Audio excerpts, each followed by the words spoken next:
नमस्कार, मैं सतीश शर्मा जाफराबादी। आप देख रहे हैं जागो हिंदुस्तान। 64% अतिरिक्त मुआवजे पर सुप्रीम कोर्ट का जजमेंट आने के बाद किसान फूले नहीं समा रहे। किसानों के अनेक सवाल हैं। किसान मुआवजे का इंतजार कर रहे हैं और उतावले हो रहे हैं, नई नई योजनाएं बना रहे हैं। कब से मिलेगा इन किसानों को यह मुआवजा? कितना मुआवजा कितने किसानों को कब से मिलना हो जाएगा शुरू? और यमुना विकास प्राधिकरण में किन योजनाओं को लगेंगे तेजी से पंख? इस संबंध में क्या है पूरा अपडेट, आइए देखें जागो हिंदुस्तान। अतिरिक्त मुआवजे पर सुप्रीम कोर्ट का आदेश आने के बाद गौतम बुद्ध नगर बुलंदशहर के 10,000 से अधिक किसान परिवारों में खुशी का आलम है। किसान परिवार अपनी योजना बना रहे हैं। अतिरिक्त मुआवजे से मिली धनराशि को किस मद में खर्च किया जाए और कहां प्रॉपर्टी में निवेश किया जाए और क्या क्या योजनाओं में पैसा लगाया जाए, किसान इसकी जुगत बढ़ा रहे हैं। किसान जानना चाहते हैं कि यह मुआवजा उन्हें कब मिलने वाला है। यमुना विकास प्राधिकरण द्वारा किसानों को अतिरिक्त मुआवजे के रूप में 5,398 करोड़ रुपए वितरित किए जाएंगे और 10,000 से अधिक किसानों को यह राशि प्रदान की जाएगी। यमुना विकास प्राधिकरण के सीईओ डॉक्टर अरुणवीर सिंह के अनुसार 2 सप्ताह में किसानों को अतिरिक्त मुआवजे की राशि मिलनी शुरू हो जाएगी। किन किन कंपनियों से वसूल की जाएगी अतिरिक्त मुआवजे की यह राशि, आइए यह भी जानें।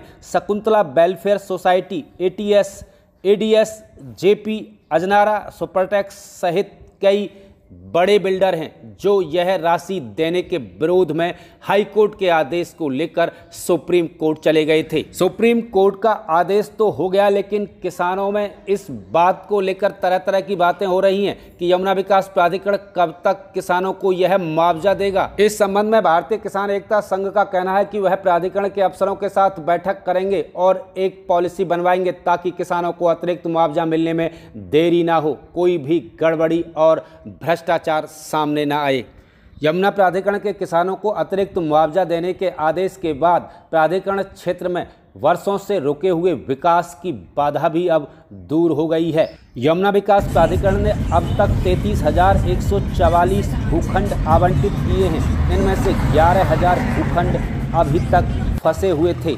अतिरिक्त मुआवजा नहीं मिलने के कारण किसान इस जमीन से कब्जा नहीं छोड़ रहे थे और यह आवंटियों के भूखंड अभी तक लटके हुए थे। इसके अलावा 1262 औद्योगिक इकाइयों के लिए भी भूखंड आवंटित किए गए थे।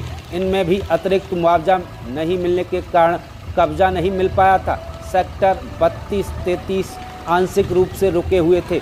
अब इन सेक्टरों में तेजी से विकास कार्य होगा। फिल्म सिटी के लिए सेक्टर 21 में 1,000 एकड़ जमीन आरक्षित की गई थी, लेकिन इस जमीन पर भी अतिरिक्त मुआवजा नहीं मिलने के कारण कब्जा नहीं मिल पा रहा था। यमुना एक्सप्रेसवे और ईस्टर्न पेरिफेरल एक्सप्रेसवे को जोड़ने के लिए इंटरचेंज बनना है। इस इंटरचेंज का टेंडर हो चुका है। जगनपुर अफजलपुर गांव के पास यह इंटरचेंज कई वर्षों से प्रस्तावित था, लेकिन अतिरिक्त मुआवजा नहीं मिलने के कारण इंटरचेंज में आने वाली जमीन से किसान कब्जा नहीं छोड़ रहे थे। इसके अलावा ग्रेटर नोएडा से जेवर तक यमुना एक्सप्रेसवे के किनारे 60 मीटर चौड़ी सर्विस रोड पर भी रऊपुरा से आगे काम रुका हुआ था। यहां पर भी किसानों का अतिरिक्त मुआवजे का अड़ंगा लगा हुआ था, लेकिन अब यह सड़क भी बनकर जल्दी ही तैयार हो जाएगी। जीडा क्षेत्र के किसानों को अतिरिक्त मुआवजा मिलने की बाधा दूर होने पर अब यमुना विकास प्राधिकरण क्षेत्र का विकास तेजी से शुरू होगा। प्राधिकरण के अफसरों का मानना है कि जो योजनाएं काफ़ी दिनों से अटकी पड़ी थी, जिन पर किसान विरोध जता रहे थे, अब उन पर तेजी से काम शुरू किया जाएगा। अब क्षेत्र के किसान अतिरिक्त मुआवजा पाने के लिए उतावले हो रहे हैं। प्राधिकरण अपना हिसाब किताब लगा रही है। किसान सवाल कर रहे हैं, प्राधिकरण क्या योजना बनाएगी अतिरिक्त मुआवजा किसानों को वितरित करने के लिए? क्या होंगे किसानों के सवाल और क्या इस संबंध में लिए जाएंगे निर्णय? जो भी अपडेट होगा लगातार हम आपको उपलब्ध कराएंगे। नए साथी चैनल को सब्सक्राइब कर बेल आइकन जरूर दबाएं।